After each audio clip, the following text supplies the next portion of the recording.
job on the video in terms of what I normally do live. So we usually just play that up top, and it'll kind of introduce you to some ways that we look at this business if you want to be successful in this business, and how we think you need to look at it if you want to be successful in this business.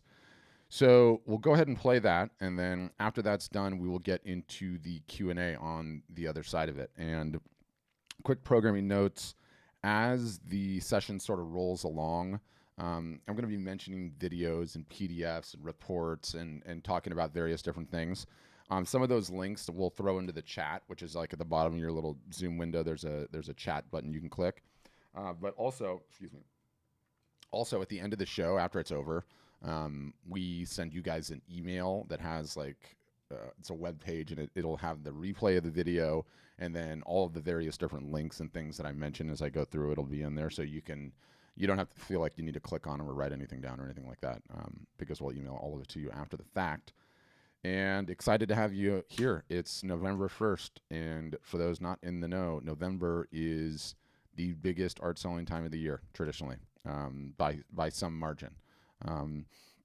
We've been doing this for a number of years now, and as we track all of the sales from all of the artists and photographers that are on our platform, sales essentially double from normal levels in October.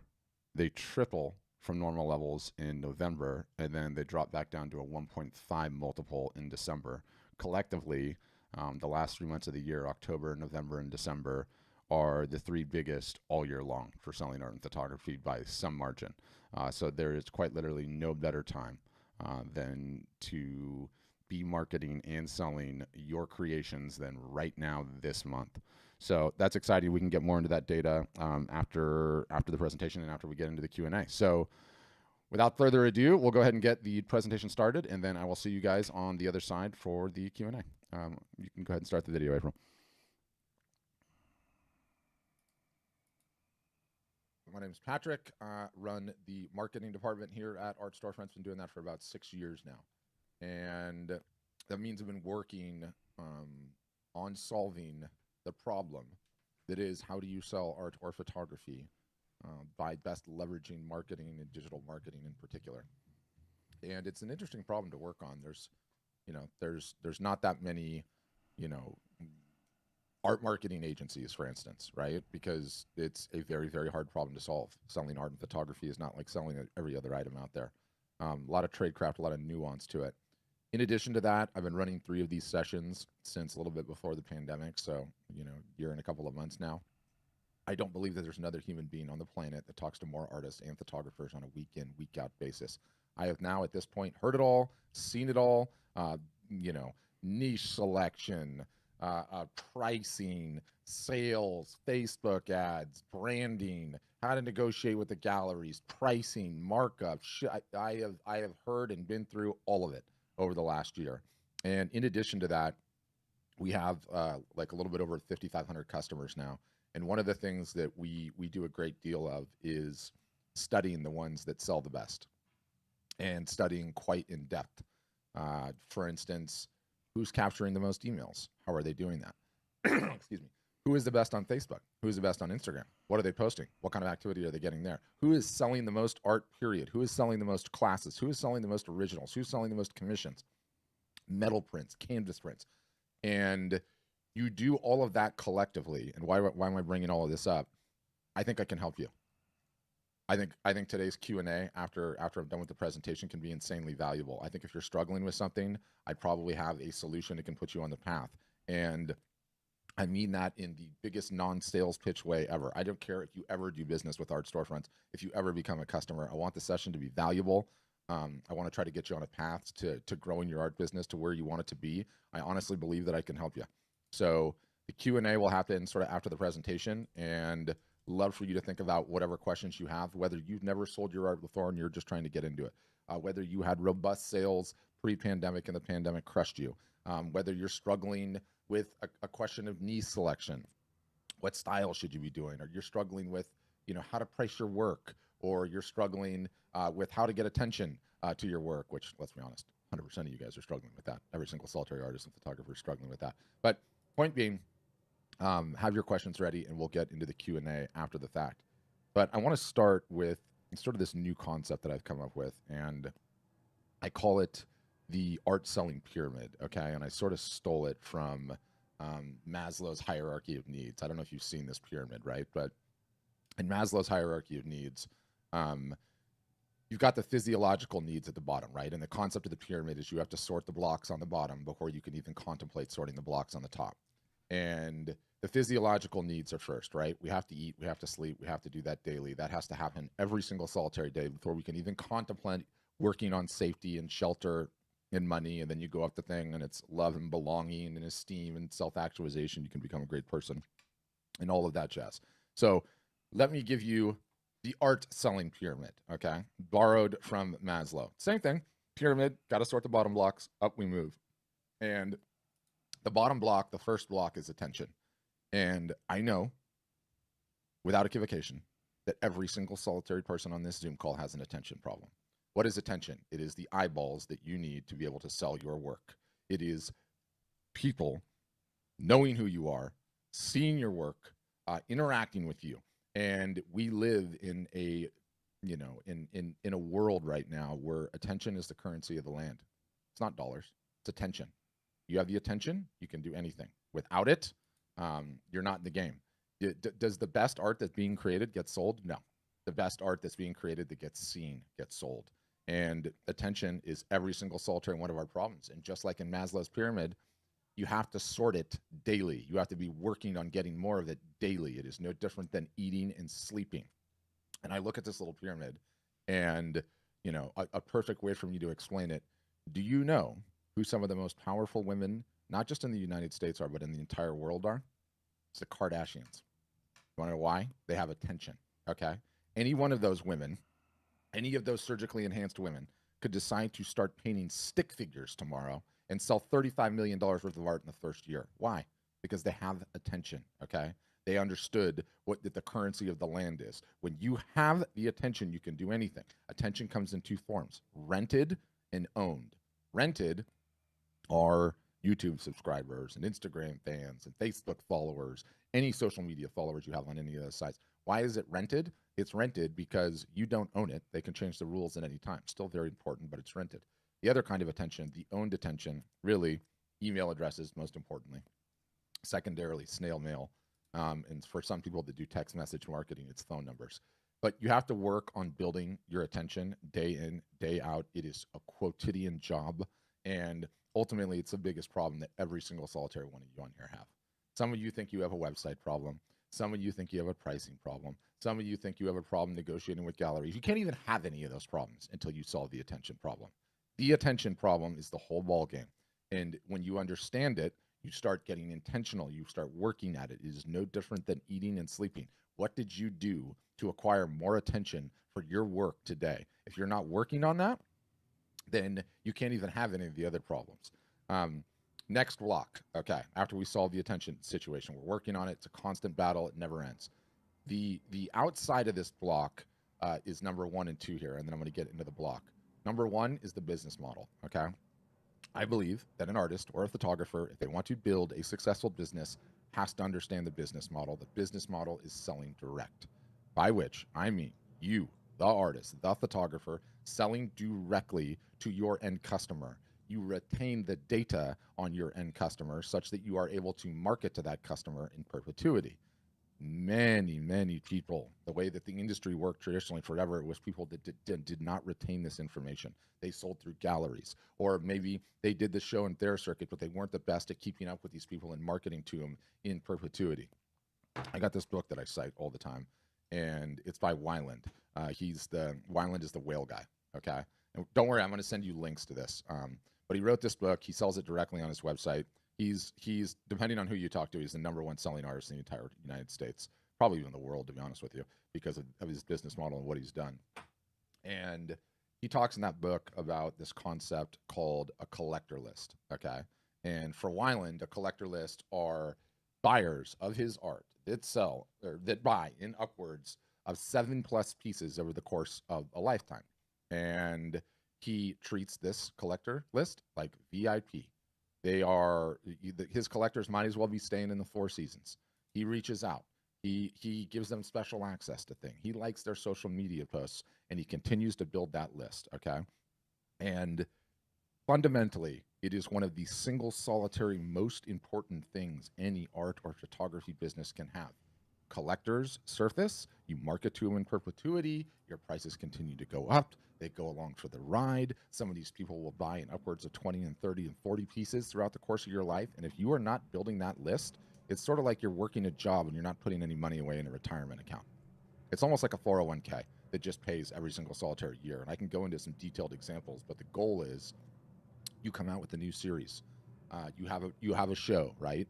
Whether it's a photographic series or it's the series that you painted.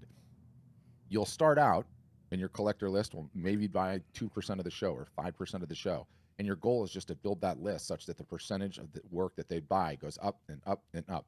And I've seen customers that I've worked with recently where 40 to 50% of the show is bought before anyone even sees it by their collectors, just gone. So you created 20 pieces, 10 are gone instantaneously because you have been cultivating a collector list, because you understand the business model. Okay. And it is, I mean, we're going to get into it, but it is so fundamental. And I've been doing this for a long time now. Okay. I've talked to a lot of people, and it breaks my damn heart because on a regular basis, people are coming on these calls. Okay. And they're in their late 40s, late 50s, late 60s, late 70s. They are at the top of their game. They have honed their craft to the greatest it's ever going to be. And guess what? They didn't understand the business model. And guess what? They didn't keep a collector list. And so guess what? The pandemic hit and all their offline revenue sources, poof, are gone. And they're coming on this call and they're going, Patrick, and this is how I envisioned it. They had the corner office, floor to ceiling windows, the giant executive desk, the big leather chair. And I'm telling them, I'm sorry, you're out of there and you have to go back to the mailroom and you're pushing the cart because you did not cultivate this list. Okay. You did not keep a collector list. You did not work on your marketing. You did not understand the business model. What do you have now? You have nothing. What are you going to do? What are you going to do? Wait the pandemic out? Like half the galleries are closed. The ones that are still open are renegotiating the split from 50-50 to 60-40 because they have 100 different artists that they want to pick from. Go back on the show and their circuit. That's wonderful. That does not pay if it's not at 100% attendance. How long is it going to take for the show and their circuit to get back to 100% attendance? We don't know, but it's not going to be instantaneous, right? So really, really passionate about the business model, really, really passionate about the collector list. I think the minute you understand that, boy, are you in a great place. Boy, are you in a great place. You're building it. It takes time. Okay. That's the outer shell. The inside of the block, 3 ways to sell art. There are 3 ways to sell art. Okay. Every single solitary artist, my argument, and photographer needs to understand the 3 ways to sell art and needs to be applying them in their business. Number 1, best way to sell art. Trick question of sorts. Everyone knows the best way to sell art. It's in person, face to face. It always has been. It always will be. Okay. In person, face to face is the best way to sell art. Anytime you have the ability to sell art that way, you do that. Problem, we are all of us geographically fixed on this planet. We all have to sleep. We can't have 15 conversations at once. So the third way to sell art, and I say third because it's the least important, is via your website. You absolutely have to have a website. The website solves for these problems when you're asleep, 15 people at a time, and for many of the geographic problems. The second way to sell art, okay, the newest way to sell art, the one the entire art selling world is trying to figure out right now, the greatest advancement in selling art since forever is exactly what we're doing right now. It is selling art via live video in either a one-to-one fashion or a one-to-many fashion. A one-to-one fashion, I go to Antonio's website. Antonio, these pieces are very interesting. What is that one behind you? I would like to buy it. Can we talk about it? Antonio goes, Patrick, no problem. Let me set up a Zoom call with you. I'll show you a couple of pieces and we can talk about it. I can get to know you. That is the one-to-one fashion. The one-to-many fashion, okay, which is mega interesting as well, is this concept of a live art show, okay? And what am I doing? There we go. So I have a couple examples of this I'm going to show. This is a painter in his garage studio. He has some works that he's trying to sell. He is streaming this to Instagram. He is streaming this to Facebook. He's streaming it to YouTube. He is holding the works up. He's talking about them. People can leave comments. They can purchase them. This is one particular type of these sales. This is a customer and a good friend of ours named Matthew Locke. We've run a number of these different initiatives with him. In addition, okay, to this concept of doing it in your studio. What happens if you have an actual show? He had an actual show in the middle of the pandemic. Now, attendance was limited. Now, a bunch of people couldn't travel, so the attendance to the show was light. He still sold a bunch of stuff. The day after the show, what do? We turn the cameras on. He grabs a glass of wine, wears this ridiculous sleeveless shirt. I always make fun of him for the sleeveless shirts. I can't help it. I think it's funny. And what is he doing? He's walking through the show, and you notice people are leaving comments. We're highlighting the comments. He's walking through the show. He's explaining each of the pieces. Okay. So my point in showing this is the new, and I've got another one here too. I can rattle through so many examples. This is crazy, but this is absolutely the future of selling art. It is the next best way. And when we contemplate, let me mute this, but I'll just give you something to stare at while I rant here. You know, if selling art in person, face to face, is the best way to sell art, then okay, everything that we do digitally tries to get as close as possible to that. Okay. And what would be the ideal way to sell art? Let's just say it's an art gallery that you have that you own in your hometown. Okay. People can come in, they can get to know you, have a conversation, they can buy the art. For all the people that can't geographically do that, the next best way is this via live video. Again, one-to-one or one-to-many, a group show, right? And it's so close to the real thing. It's amazing. You don't have to leave your hometown. They get to know you. They get to interact with you. They feel like they have a bond with the artist. It is the future, full stop. And what's interesting is the entire world is trying to figure this out right now. Okay. The entire art selling world is trying to figure it out. Your industry doesn't have a lot of reports. There's two big ones. Okay. There is the Art Market 2021 report. They do one of these each year. It's from Art Basel and UBS. I'm going to send you links to the report. I want you to read it. It's amazing. It's incredible. The disclaimer on it is these guys report on the top 1% of the art selling market, right? Like the highest of the high end. The top auction houses in Christie's, the top auction houses and the top art selling dealers and the top galleries and stuff. But the report is still very, very relevant. Okay. And the link we'll send you. You can download the entire report, which I recommend you do. I think you'll find it really insightful. But they have these key findings too, which is like this snazzy little web page they built to talk about it. And so I can go in here, I can explore this thing. We've got some lovely little graphs. But you read this report, and what they call it, and I'll quote, Chapter 5 looks at the online art market and the rapid evolution in sales in 2021. The chapter shows how the dealer sector shifted sales online in 2020 and the development of online viewing rooms, OVRs. Do you know what online viewing rooms are? A snooty way to talk about a Zoom call, okay? A snooty way to talk about exactly what we are doing right here, right now. So this is the future of how to sell art in an incredible, incredible fashion. I always feel like a bit of a Yahoo to share numbers, but I'm going to share numbers because it's going to give this whole entire thing some teeth, okay? So Matthew Laka, longtime customer, great friend, normally does the full dog and pony gallery shows. In the middle, so this was on June 9th, 2020. He did 2 of these over a 15-day period. He sold 62 pieces for a little bit over $30,000 Canadian. From his basement, no 50-50 split, direct, didn't have to leave. This is his garage studio. It's where he paints. Didn't even leave his living room. This gal, Meg, also a customer, she was moving studios, legitimately moving studios from one studio to another. This was about a month ago that we ran this. And, just to underscore my collector list, okay? This particular sale was teased on a Friday. On Monday, she emailed her collector list. Her collector list bought 46% of the show. She sold a little bit less than, I think, 76 different pieces for $15,000. Now, the pieces in this particular show were like the color studies, right? They weren't like the full buttoned up pieces. I'm trying to get to one where she's actually holding one. There were color studies, there were sketches, there were smaller works, right? Stuff that was just involved in it. But the point is, this is absolutely the future. It is such an incredible way to sell art and photography. The entire world is trying to figure it out. You get people using various different, at the snooty end, it's OVRs, online viewing rooms, or the art fairs and shows that are trying to keep the booth deposits. What's their line that they love? We're going to have a virtual art show, right? Everyone is trying to figure this out right now.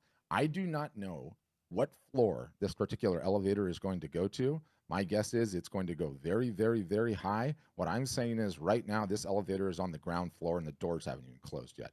The whole world's trying to figure this out. And there is so much tradecraft to it. I can't even begin to tell you. This particular Zoom call, I have all you guys in a Zoom call right now, right?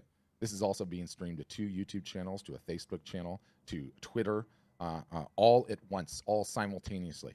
Everyone is trying to figure this out, and it is the most effective way to sell art, period. And so, step one is becoming aware of it. Step two is starting to practice it and put it into practice. And I guarantee there's probably not a single solitary person on this call that is doing it. And people ask, what is it that you do at Art Storefronts? We teach our customers how to sell art and photography in the most advanced way as possible. And because I don't care, 90%, I tell people these things, 90% of the people will never, ever even do it. So I don't even care to give away the tradecraft. I'll give away the tradecraft right now. So my sleeveless associate here, Matthew, is using wireless Apple AirPods connected to his iPhone, which has this stream going out live on Instagram. We are leveraging software that is streaming it, that's putting in this little title here, right? And his logo and the banner at the bottom to inquire, and it's pulling the comments in. So cell phone, earpods connected to Instagram on the phone, laptop, computer, Facebook, personal Facebook, YouTube account, all of that goes down all at once simultaneously. And you can see there's numbers here. If the number 2 thing goes away, he's even got little numbers here. Why? Because the people on Instagram can't see the graphics that we have on the screen. And so they need to know, okay, was that number 2 or number 3? You can't really see it, but it's like right behind here. There's like a little thing. Yeah, there it is. See, number 5. And we're on number 5. So everyone knows. There's a million little things like that. What is the best combination of the technology? How do you announce it? What do you do during the course? And don't worry, I'm going to send you guys, I'm going to send you these shows after the fact so you can watch them and pick up what you like. But this is absolutely the future, you guys, and it is completely changing the game. And you don't need to leave your house, and there are no booth fees, and there's no loading up the car and driving somewhere and staying in some crappy hotel and eating crappy food and then hoping you're going to see an ROI. There is no limit to the amount that you can run. It is the most beneficial use, highest ROI use of an artist or a photographer's time I could even imagine right now. It's not even close. And again, whole world's trying to figure it out. So those are the 3 ways to sell art. I got to get back to my pyramid. You have to be running all 3, and you have to be doing all 3 consistently all year long. So we start by constantly gathering attention. We start by recognizing the business model, collector list, as well as the 3 ways to sell art. Then we get to the top of the pyramid, which is everything else. What do I mean, everything else? You have a brick and mortar gallery that's working out for you, that's bringing in revenue to your business. Fantastic. We love revenue. I have never met a revenue source I don't like. Keep it going. But it's in addition, okay? Not in lieu of working on attention, not in lieu of working on the 3 ways to sell art and building your own collector list. What if it's an online gallery? Maybe it's Saatchi or Fine Art America or Redbubble or Etsy or any of the others. Is it bringing in revenue? Fantastic. I've never met a revenue source I don't like, but it's in addition to everything else, okay? It's in addition to getting your own attention. It's in addition to the 3 ways of selling art. So too, if you're doing the show and Thayer circuit, we love the show and Thayer circuit. It's fantastic. I can't wait for it to come back. It is a great way to build attention, but it's in addition to those 2. You understand this pyramid, okay? You start working on this pyramid, and you are going to be on the path towards building a successful art or photography business. You don't, and you don't control the rules. You do not control the stakes. You can have the rug ripped out from underneath you at any point in time, which I've seen again and again and again on these calls. And one of the things that no one talks about, okay, and does not get mentioned enough. 3 of these a week for a year and a half, okay? It's not hyperbole. That many of them. Every single solitary week, there are people in their 60s, 70s, 80s, and I would say once every 2 weeks, somebody in their 90s comes in on these calls asking questions. And so why do I bring that up? Understand the perspective of how long you guys are going to be artists and photographers selling your art or photography, okay? You guys don't go through midlife crises.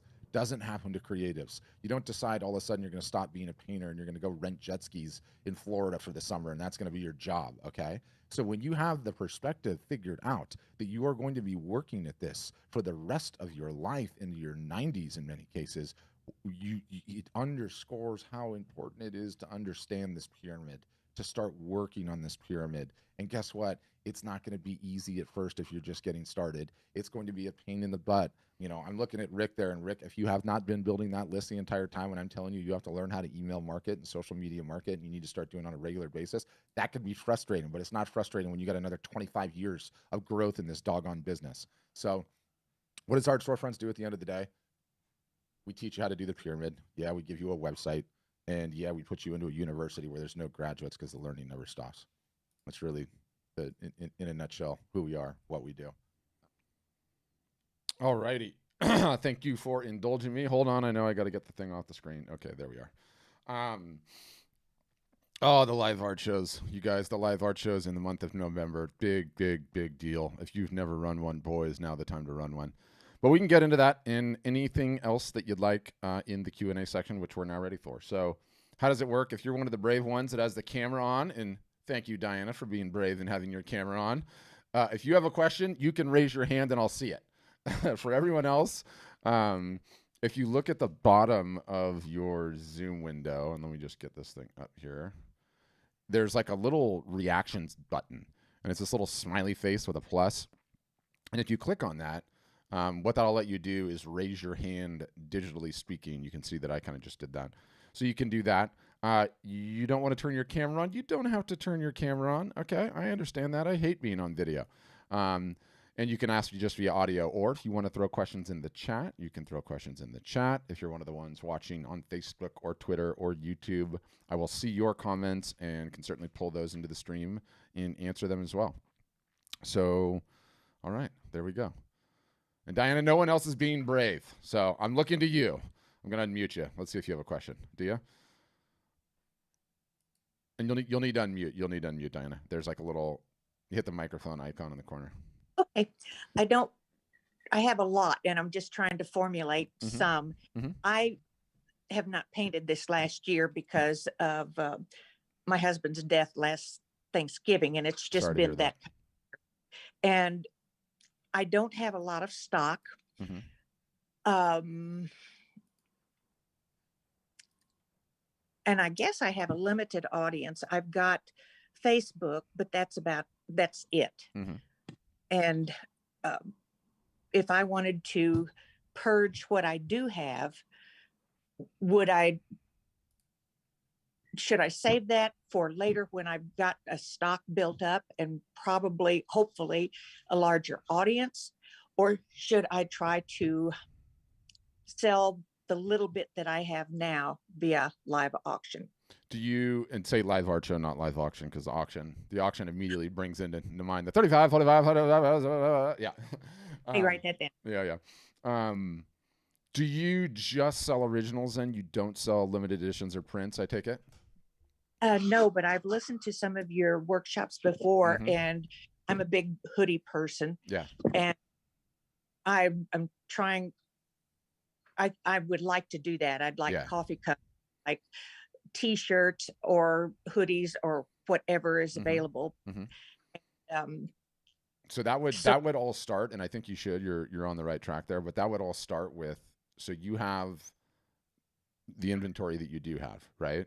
To give yourself the possibility to run reproductions of that, whether it's on a hooded sweatshirt or whether it's a print, whether it's limited edition, you would need to get all that photographed and or scanned, right?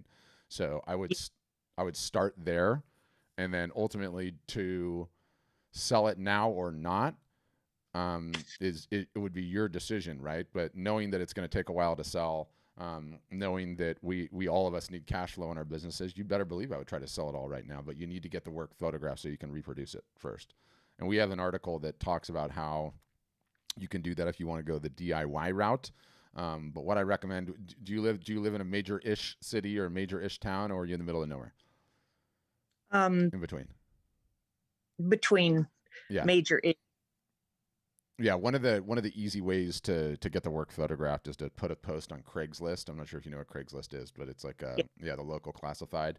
And what I recommend you do is say like, hey, I'm looking for a photographer that is photographed fine art for reproduction. I have X number of pieces. I would like you to come to my house, set up in my garage, shoot all of the art, and I'm looking for a per piece price. And post that, And the wonderful thing about Craigslist, the one thing it has in abundance to just about anything else, is photographers looking for gigs. There are so many on there in just about any town. So that's what I would do. And, normally people get between like $30 and $50 a piece to get it photographed, right? And, once you do, then you're in a position that you can decide, do you want to move the work or not move the work? But, if you do move the work, you will still retain the ability to reproduce. That's what I would say. Okay. I shall follow that plan then. Yeah, I think it's a good one. And I'm sorry to hear about your husband. Thank you. I was too. Yeah. Anyway, pricing. I live in a somewhat rural area. I've got Jefferson City, Missouri to the south, and I've got Columbia, Missouri, which is a big university college town, with the west, and Mexico, Missouri to the north that I don't frequent very often. There are art shows, etc., in the St. Louis area, but they are really, really, really pricey. Yeah. And I really, really don't want to do one right now. Yeah. Or ever. or ever. Yeah. That's one of the beautiful things about the internet is it's taken away. I mean, growing an art business is hard, right? And, art storefronts as a business sometimes gets pigeonholed. It's like, well, you guys are the digital guys, right? You teach us how to do everything digitally. Yeah, we absolutely do. But you know what I love? Multiple different sources of exposure and multiple different venues in which you can capture email addresses, right? So we still like shows and fairs, and we've got some pretty definitive playbooks on how to maximize the ROI out of them. But we are seeing some significant results with the live art shows that are way better than, in-person art shows. And no booth fees, no loading up the car, no staying in a crappy hotel, no eating crappy food, no coming back. So there's a lot to like about them, which is not to say that they're super easy, but I think they could be effective for you. But don't write off the show and fair circuit completely, because it is still nice from time to time to get a little shot in the arm, with a bunch of email addresses that you can email and some sales as well. Okay, thank you. Yeah, thank you. And thanks for being brave on the first question. It helps. Okay, Mike, you're up next. Go ahead, Mike. Mike Floyd. Unmute. Yeah. Hi there. Hey. I hope you appreciate me being second. It's a big step as well. Yes. Indeed. About those, I have a lot of questions about those live auctions. Yes. Art shows, not auctions. Live art shows, not auctions. Art shows. Yeah. Also new at this. All good. How do I get going? Would I obviously send emails out to whoever I've got, but is it better to do a Zoom call with, say, 10 people on my email list, or is it simpler or more effective to try to do like a social media thing, Instagram or Facebook, whatever, live, whatever it is? I would say broadly that the most important thing is that you do one, and whatever you're comfortable doing, right? I would say generally getting people into a Zoom call creates a little bit more friction than just going live on the social media sites. I would say everybody, I notice as I get older in my career that everything that we do digitally, our mind goes back to like the original word and whatever the implications are of the original word, right? And what do I mean by that in this example? The minute we hear live art show, that intends to induce a level of panic in the sense that, oh my gosh, I have to have all these pieces ready. They all have to be hung up. I have to promote the thing like crazy. It's going to be, a big night and all the baggage that comes with that, right? And so automatically that sort of paradigm of that word gets stuck in our head when we say live art show. Once you've run a few, though, you start to learn some things. And one of the things that you learn is the live art show is just a tiny part in the overall marketing effort that is running one. It's a tiny part. And, the fun way that I talk about it is it doesn't matter if the only person that comes to the live art show is your mother, okay? Because there are some things that you can do before, there's some things you can do after, right? And, I'll run through it quickly because no one ever takes my advice. You email your collectors first and you say, I'm about to have a live art show. Here's the stuff that's going to be in the live art show because you supported me in the past. You get first crack. If you want any of it, fantastic. Otherwise, you can come to the show. Love you. Thanks for the patronage. Then the sale starts. the sale starts before the live art show even goes down. Everyone that wants to look at the inventory and purchase it can. Then the live art show goes down. Whoever watches. Maybe it's just your mother. Then you email the live art show to everyone that attended after the fact, right? And from a feature standpoint, and I wasn't ready to do my screen share, but I just want to show you. Just bear with me for a second. It's going to take me a sec to pull this up. I wasn't ready. I was not prepared on this Monday because Halloween has got me exhausted. All right, let me just show you. I got to pull one more thing up. Hold on, this will just take a sec. What I'm about to show you is, one of the newest features that we have. This will kind of like drive home the point. Are these live art show pages, right? And the whole point of the live art show page. Okay, I've got it. Let me show you. Hold on. Get that out. Okay, good. So this is what they look like. And this show is now done and dusted and over with, right? And you can see there's a show title, right? There's her logo up here.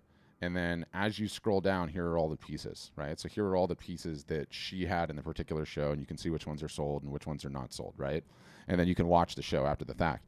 The reason this whole page is set up like this is twofold. One, when you're running the show, it's very helpful to be able to tell your audience on Instagram, on Facebook, on YouTube, where to go and to be able to buy the work instantaneously, right? And we've got this like super slick, like little side checkout thing that happens in 2 seconds. But why I was bringing it up is this is for all the people that see it after the fact, right? And they can sit here and see her holding a particular piece, right? And then you're like, okay, which one is this? Okay, it's 26 Blue Zeus Legend. Let me go down and see, is 26 still for sale? Or did it sell? 26 is still available. Boom, I can buy it, right? So, I'm also, admittedly proud of this page because I designed it from scratch and it fulfills one of my visions. But anyway, I want to show you guys all something freaking amazing. All right, so that gal that I showed you, her name's Carol Walker, and she is a wild horse photographer. She lives in northern Colorado, and this was okay. And disclaimer, right? Because I don't want you guys to think I'm telling tales. There's a big to do right now about these wild horses, okay? And why am I bringing that up? Because it's going to help explain her results. We still have wild horses in the United States that roam on the western part of our country on BLM land, Bureau of Land Management.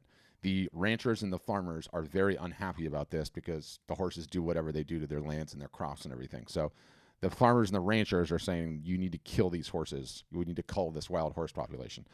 Why do I tell you all that? She's got a hot button topic, right? Because the people that love the horses are really up in arms about this right now, rightfully so. So it's helping with attention for her shows. But check out this progression. This is why I get so fired up about these things. This was her first one. It was March 24th. Okay, she sold 6 pieces for $1,800. Her very first one, right out of the gates. $303 average order value. That's what the average pieces were. And again, she's a photographer, so it's not like they're canvas originals. They're all prints, right? Second show. This was 3 months later. She did 49 pieces for $6,600, $136. This last show, which was 10/7, 27,000, 119 pieces sold, $228 average order value.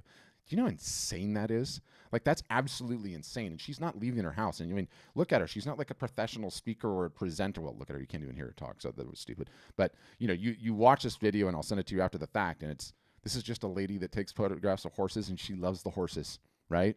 And she's just doing her thing. My point is, it's not like she's in some special gallery. This is her office. And, it's not like she's some special presenter or art salesperson. And she just, she's just really impressive. I am so bullish on the future of selling art and photography. Like I said, the dog is coming in. So bullish on this being the future of art and photography. I get fired up when I start ranting on it. So sorry, I kind of went a little long-winded there. You still there, Mike? Yes, I am. Yeah. No, I thought you were moving on, but I think I'm pretty good. You helped me a lot. My only other funny thing is that I'm in the sports world. I do like sports art, and it's not even on canvas; it's on little baseballs. Oh, cool. Is that inherently any different? Any red flags that you could think of that I should be aware of? One, I'm not a lawyer. Advice? Two, I operate, and I think it's intelligent to operate. I get a lot of flack for this under it's easier to beg forgiveness than ask permission. Okay, way of doing things. Number 3, what you usually find is that unless you start making millions of dollars, they don't come after you, right? Unless you just make a ton of noise, they don't come after you. But I've also seen every different side of it, right? Like, we have a particular customer that goes into a particular amusement park that we all would know that might or might not have something to do with a mouse, and takes photos inside of it, of the various different exhibits, right? And he is selling so many of these things, I can't even begin to tell you. And apparently, there is a Facebook group, okay, an unofficial Facebook group, in which employees of this various mouse organization get in there and they say, hey, as long as you guys aren't selling too much, we look at it as advertising. It's great for us. Go ahead, right? So would he have ever known any of that if he didn't go for it at first? I don't think he would have.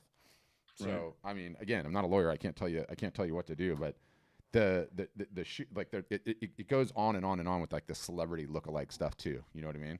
Mm-hmm. Like, where do you draw the line on that? Is that legal or not legal? Likeness, and I haven't heard of a lot of people get the slap down. And even when you do get the slap down, you get a cease and desist letter. And my point is, you get a cease and desist letter that says something along there, rabble, stop doing that or I'll sue you. Right? You don't get like, the lawsuit right out of the gates usually. Okay. Thanks. Yeah, my pleasure. But I would do more than just put them on baseballs. Yeah, I'm working on that. Yeah.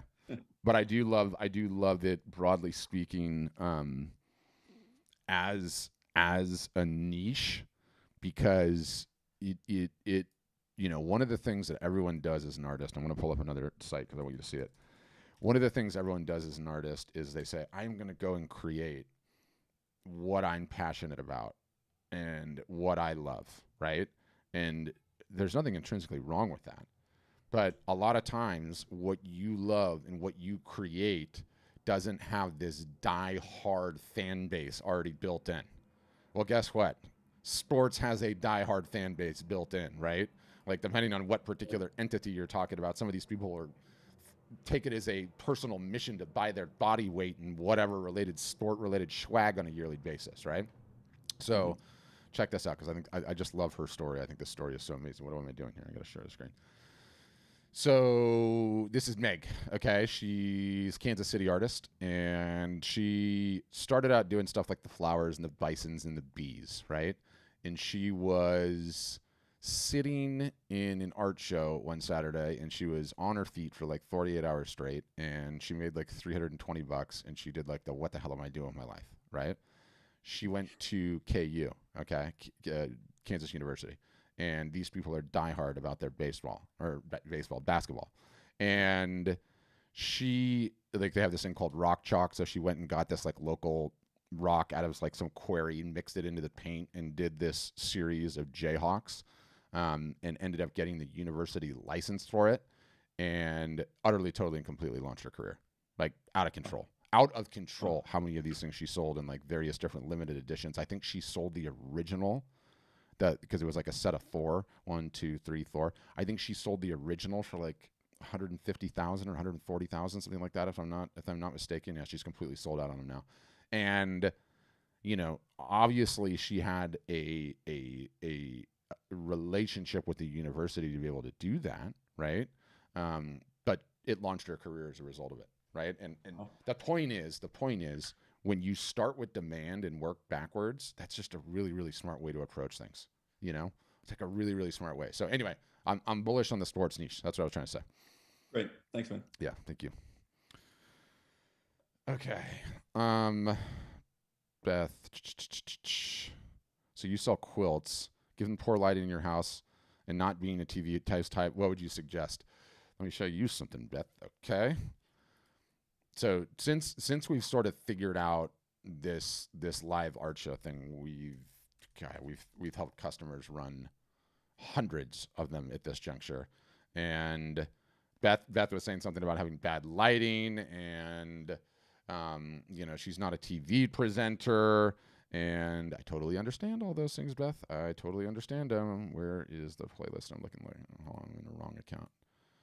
Bear with me, folks. I got too many YouTube accounts, too many this accounts, too many that accounts. But what I love doing is that we've run so many of these things now. I can just go through a playlist, right? And I can say, what do you notice about these people? They're all normal people with normal spaces, just like yours. This was Carol's first show, by the way. That was her very first one. These people live in normal places. They wear normal clothes. They don't have hair and makeup. They all have various different. Why is it showing me ads? That is so frustrating. They're all wearing various different audio devices. Some of them are wearing white gloves, right? The point is it doesn't matter. Okay, no one cares. Absolutely no one cares. None of us are TV presenters, right? We all stumble. We all are nervous, but it doesn't matter. This is the future, full stop, right? Everyone has got their own thing. I love Randy's here. These things are like flying out of his ears. They almost like it's so funny looking that headset. Anyway, all these people are just like you and me. They're not actors. They're not superstars. I love this one. You know, this guy's a surf photographer, and this is his garage, right? Looks the part though, doesn't he? Looks the part. All the surfboards racked up and everything else. So you don't have to worry about it. We all stumble and stammer and mess up, especially the first couple of times that we do it. That's for certain. And I always tell this story because it's my favorite part about it is Instagram, okay, is in that orientation, right? It's vertical rather than horizontal, kind of like what our TVs are, right? Like kind of like whatever the Zoom box is here. So Instagram films like that. So every once in a while, I'll have a customer who's super nervous about technology and who's never run one before that just gets wound up, and instead of setting the camera like this, you know, and having their pieces here and doing their live art show, they set it up like this. So when someone's looking at Instagram, somebody's having a live art show like this. Here's my piece. What do you think? Because they're completely vertical and the horizontal. Point is, it doesn't matter, Beth. We all make mistakes, especially early on. You're going to be super nervous, but after you get your first one in the water, it'll completely change the game. You'll be like, okay, I'm ready to go again. I'm ready to go again. It's just so doggone effective. It's just so amazingly effective. Susan, how do you make that gallery for people to see? I know you're a customer. It's in your back end. It's a page type that you can set up. Just search the live art show pages. It's really, really easy to do. Terry Nunez is like, go Astros. I like it. But what else, guys? Questions? Comments? Concerns? One bit of good news is that we had a huge sale that just ended yesterday because it was the end of the month, and they were not able to get back to everybody. The outreach department was not able to get back to everyone, and so they've extended the sale, I think, for 3 days or 2 days. So, you know, if you're, you know who we are, you know what we do, you're like, okay, this could be a good idea. Highly encourage you to go get a demo and see all the bells and whistles and then make your decision. If you do, you can take advantage of a huge deal. If not, they will not harass you and bother you ever again because it's not how we work. But if you're just finding out about us for the very first time, don't worry about it because you know you gotta figure out whether or not you know, like, and trust us, which is how this whole thing goes. All right, so Deanna, I'm gonna mute you. So Deanna's asking, how does this integrate with a platform like Flazo? It doesn't integrate with Flazo. It completely replaces Flazo. So your Flazo website is the site you use currently to show your art, attempt to sell it. As you know, usually it doesn't work very well because you don't have a website problem. You have, Deanna, you have a marketing problem, and you have to fix that first. Once you do, then you can have a website problem. But with us, you definitely don't have a website problem. All right. I don't know if that answers your question or not, Deanna. You can hammer another one, or I don't know if you're at work. Sometimes people are at work and they don't want to come out of the Zoom and talk, which is okay. All right, so Terry's asking an interesting question. Do you provide tools for interaction in Facebook Live or Instagram Live? Sometimes yes, sometimes no. It just depends. Doing live broadcasts is very much a horses for courses type of a situation. You know, first, the easiest way to do it is just use the cell phone or use the camera on your laptop. Most of you artsy-fartsy creative types have Mac laptops, which have phenomenal cameras and phenomenal mics. Plenty of PCs do too. So that's how it starts off, and you get, you know, you just, whatever it takes to get your first one done. You do one on Instagram if you have a bigger following on Instagram. You do one on Facebook if you have a bigger following on Facebook. Then when you start cooking with gas and you get a little bit more comfortable, that's when you start doing all of them at the same time, meaning you go live on Instagram at the same time you're going live on Facebook, at the same time you're going live on YouTube, and you do all that. And at that point in time, then you need to start getting some tools. But up until then, no, you do not. All you need is a cell phone or a laptop. Point being, you've got it already. You already have it. There is nothing to stop you from doing anything. All right, Beth is asking, do you help developing the initial collector list? Yeah, that's what we teach you to do all year long, is to continue to develop that collector list, to continue to nurture that collector list. But ultimately, a collector list is not something you can buy, right? Like people think that there's just magical lists out there that are like, ooh, there's a magical list of people that are going to instantaneously be interested in your art. And it's like, that's not the way it works. You know, people gravitate towards various different artists because they like their look, they like their style, they like the brand, they like what they're putting out there creatively. And the only way to build a collector list is to start doing some marketing, to start getting some sales, and then to market to them consistently. So that's how that works, Beth. There's no collector list that you could all of a sudden just buy that would automatically like your work and buy your work. Not the way it works, sadly. It would be a whole lot cooler if there was, though. Right? It would be a whole lot cooler if there was. What else? I'm trying to think what else. Were there other announcements that I needed to make today? I don't know. Is today just a slow day because it was Halloween? My kids' school decided that for some reason the day after Halloween was going to be a no kids school day. I don't know who made that decision, but I'm upset. Okay, Diana, looks like you're coming back. Go ahead. You got to unmute again, Diana.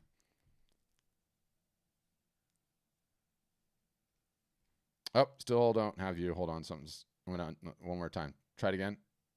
You got it before. You should be able to get it again. Yep, gotcha. Okay. I have a website with GoDaddy. Yep. I name registered for that website, and I started it myself, which is, I don't do those things, so I stopped. Yes. So would you help? Yes, you would use the name of the domain that you used for the GoDaddy one, and you would instead just point in at ours. Okay. And then on our side of things, we are every option available and imaginable, right? Like we have really, really, really good documentation and support. And a lot of people are super capable of building their sites very, very quickly. We have that on the low end all the way to, if you don't want to do any of it, you can pay us to do all of it. So we'll build the thing for you. But it's really easy to do. If you built a GoDaddy one, you could totally build an Art Storefronts one. And most people are up, running, and rolling within 14 days or so, which is pretty cool. Okay. So it's fast, which is important. And yeah, GoDaddy, if you made it through their crazy, their documentation is terrible. Their support by and large is terrible. It's okay. Their support's okay, but those are hard to do. Those are super techy. Ours are way easier than that. Okay. Thank you. Yeah. What I would do, Diana, is just go see a demo, and then decide. But you at least got to see all the bells, all the whistles, understand the ins and outs, the marketing, the whole back end.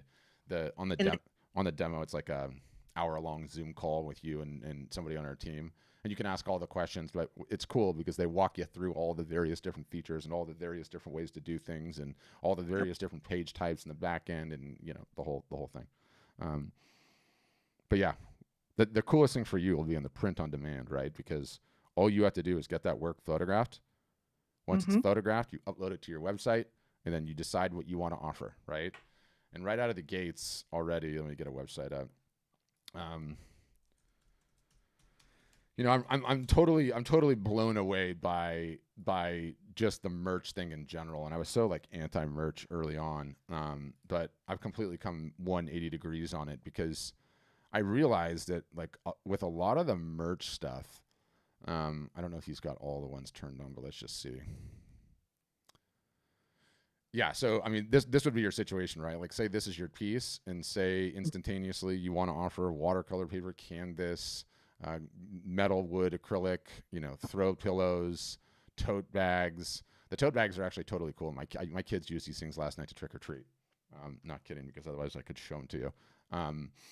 Tank tops, t-shirts, hoodies, the iPhone cases, the mugs, the puzzles, and what so few people realize about the merch. A lot of artists poo-poo it, but have you ever been to a museum that does not have a gift shop? No, you haven't, and I haven't either, right? Have you ever been to a concert that didn't have a big booth of selling the artist swag, right? Like everybody thinks about the merch like, ooh, that cheap chintzy crap. Why would I sell any of that? It's low margin. I don't understand. It is low margin. You have to sell a whole heck of a lot of it to make a bunch of money. But what people don't understand is you can do marketing, you can send emails, You can make Facebook posts. But do you know how much more effective it is to have a coffee cup with your work on it in my hand every single solitary day? This is like a 365-day-a-year advertisement. It's like you taking a Facebook post and stapling it to my desktop, right? Like, it is so insanely effective at advertising. And a lot of the stuff is really, really cool. I super dig it. And, you know, more importantly than not, like, okay, so like, let me just show this because this is a quick rant. So this guy behind me, I love this guy. He's super talented with a watercolor brush.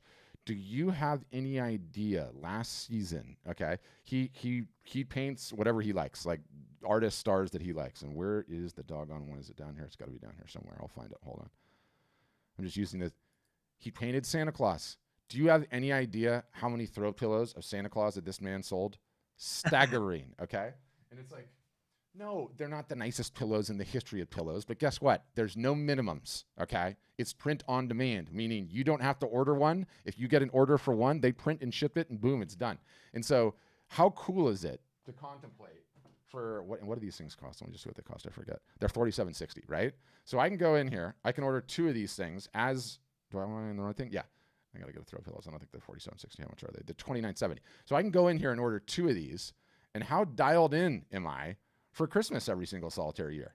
Every single solitary year at Christmas, these things are going to come out and get thrown on my couch and chair. As soon as it's done, boom, they're back in the closet, right? And every time Christmas comes around, I'm thinking about this guy, which is so cool, you know? So I like the merch for a number of different reasons. And I also like the fact, you know, there's a lot of things to like about being an artist and being a creative. There's a lot of things to dislike too. So don't get me wrong. I'm not painting a rosy picture here. But the fact that you guys can create something and then get orders, the orders get printed and shipped, and you don't have to touch a thing, that's amazing. That's amazing, right? Like, that's an incredible thing about this business. You create the original, it becomes a digital asset. If somebody wants a metal print, a wood print, an acrylic print, or whatever, boom, done. You don't even have to ship it. You don't have to do anything. You know, the only thing you have to do is if you sell the original, obviously you have to ship the original, which I know is a pain in the butt, but you know what? You're getting paid more for the original, so be stoked about it. That's what I'd say. You got me ranting there. Okay. Okay. Very good. Sarah, is what new? Are you saying, are we new as a company? I don't fully understand that question. We've been around for like 7 years now. I unmuted you, Sarah, if you want to ask your question. Sorry, I just realized you were talking to me. Oh, that's okay. I just saw this ad on, I don't know if it was Instagram or Facebook, and it's really intriguing to me because I've been contemplating how I can sell my art, but I don't have the overhead to print a bunch of stuff and make it and then go to art shows or anything like that. And I thought, wow, this is a great idea. I could just have it up on the computer. People can decide what they like, print it how they want it, and go from there. And so yeah, I just was like, is this a brand new thing? Or amazing. The print on demand, amazing. Yeah. New-ish. It's like it's pretty new. Well, on prints less so, right? But like the technology has made a big difference and how helpful that is.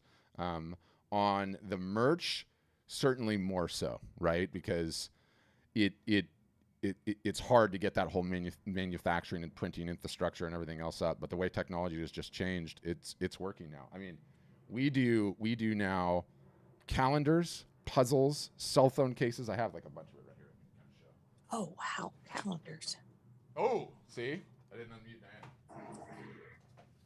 These things, the calendars are not chintzy either. These things are huge with like thick textured fine art paper.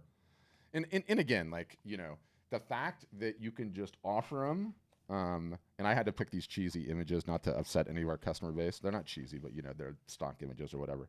But they're huge, right?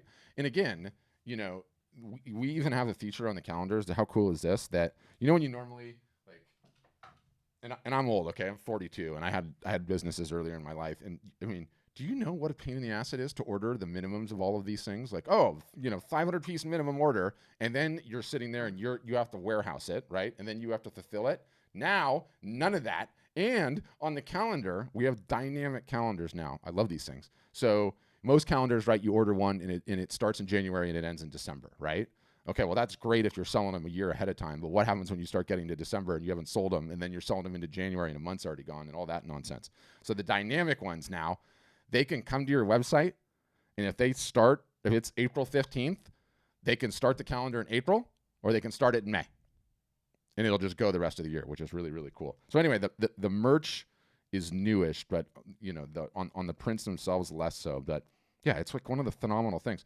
And not only that, Sarah, like, you if you want the business to grow, do you know what you cannot be spending your damn time on? The emails back and forth to the printer, going down to the printer and looking at the proof, right?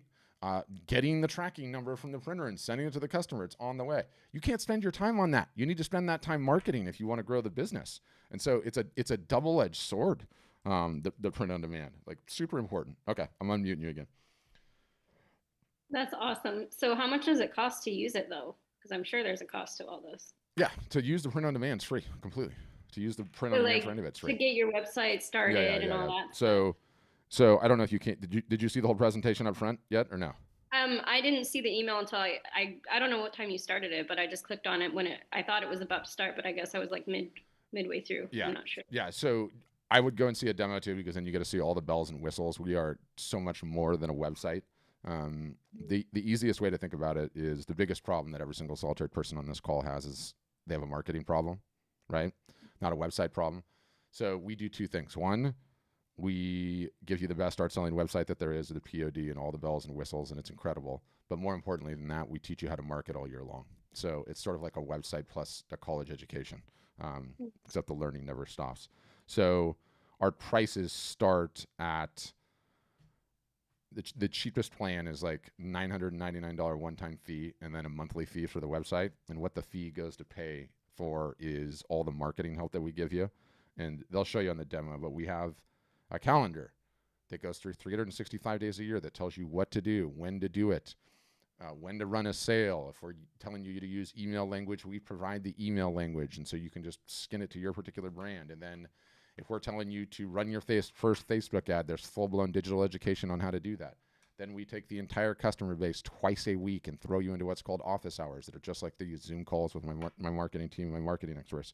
Then we have specific workshops on this, that, and the other all the time. And then you have 7-day-a-week support that will not only support you on our website, but they'll support you on MailChimp and Instagram and Facebook. So all of that combined is what we found creates the best set of circumstances to make artists and photographers successful. So there's a lot.